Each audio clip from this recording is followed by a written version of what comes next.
دیکھو یہ تم ہی تو ہو جنہوں نے ان معاملات میں اپنی سی بحث کر لی ہے جن کا تمہیں کچھ نہ کچھ علم تھا۔ اب ان معاملات میں کیوں بحث کرتے ہو جن کا تمہیں سرے سے کوئی علم ہی نہیں ہے؟ اللہ جانتا ہے اور تم نہیں جانتے۔ ابراہیم نہ یہودی تھے نہ نصرانی، بلکہ وہ تو سیدھے سادے مسلمان تھے اور شرک کرنے والوں میں کبھی شامل نہیں ہوئے۔ ابراہیم کے ساتھ تعلق کے سب سے زیادہ حقدار وہ لوگ ہیں جنہوں نے ان کی پیروی کی، نیز یہ نبی آخر الزماں صلی اللہ علیہ وسلم اور وہ لوگ ہیں جو ان پر ایمان لائے ہیں، اور اللہ مومنوں کا کارساز ہے۔ مسلمانوں، اہل کتاب کا ایک گروہ یہ چاہتا ہے کہ تم لوگوں کو گمراہ کر دے، حالانکہ وہ اپنے سوا کسی اور کو گمراہ نہیں کر رہے ہیں، اگرچہ انہیں اس کا احساس نہیں ہے۔ اے اہل کتاب، اللہ کی آیتوں کا کیوں انکار کرتے ہو حالانکہ تم خود ان کے من جانب اللہ ہونے کے گواہ ہو؟ اے اہل کتاب، تم حق کو باطل کے ساتھ کیوں گڑبڑ کرتے ہو اور کیوں جان بوجھ کر حق بات کو چھپاتے ہو؟ اہل کتاب کے ایک گروہ نے ایک دوسرے سے کہا ہے کہ جو کلام مسلمانوں پر نازل کیا گیا ہے اس پر دن کے شروع میں تو ایمان لے آؤ اور دن کے آخری حصے میں اس سے انکار کر دینا، شاید اس طرح مسلمان بھی اپنے دین سے پھر جائیں، مگر دل سے ان لوگوں کے سوا کسی کی نہ ماننا جو تمہارے دین کے متبع ہیں۔ آپ ان سے کہہ دیجئے کہ ہدایت تو وہی ہدایت ہے جو اللہ کی دی ہوئی ہو۔ یہ ساری باتیں تم اس ضد میں کر رہے ہو کہ کسی کو اس جیسی چیز یعنی نبوت اور آسمانی کتاب کیوں مل گئی جیسی کبھی تمہیں دی گئی تھی، یا یہ مسلمان تمہارے رب کے آگے تم پر غالب کیوں آ گئے؟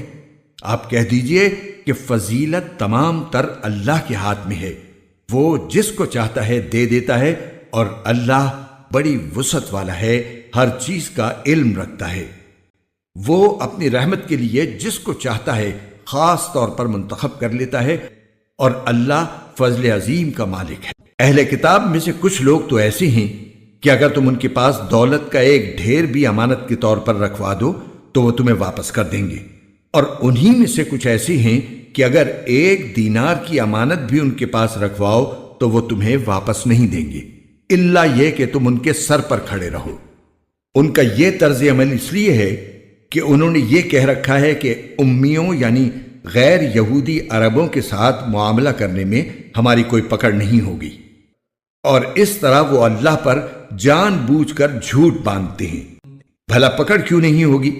قاعدہ یہ ہے کہ جو اپنے عہد کو پورا کرے گا اور گناہ سے بچے گا تو اللہ ایسے پرہیزگاروں سے محبت کرتا ہے۔ اس کے برخلاف جو لوگ اللہ سے کیے ہوئے عہد اور اپنی کھائی ہوئی قسموں کا سودا کر کے تھوڑی سی قیمت حاصل کر لیتے ہیں، ان کا آخرت میں کوئی حصہ نہیں ہوگا، اور قیامت کے دن نہ اللہ ان سے بات کرے گا، نہ انہیں رعایت کی نظر سے دیکھے گا، نہ انہیں پاک کرے گا، اور ان کا حصہ تو بس عذاب ہوگا، انتہائی دردناک۔ اور انہی میں سے ایک گروہ کے لوگ ایسے ہیں جو کتاب یعنی تورات پڑھتے وقت اپنی زبانوں کو مروڑتے ہیں تاکہ تم ان کی مروڑ کر بنائی ہوئی اس عبارت کو کتاب کا حصہ سمجھو، حالانکہ وہ کتاب کا حصہ نہیں ہوتی، اور وہ کہتے ہیں کہ یہ عبارت اللہ کی طرف سے ہے، حالانکہ وہ اللہ کی طرف سے نہیں ہوتی، اور اس طرح وہ اللہ پر جانتے بوجھتے جھوٹ باندھتے ہیں۔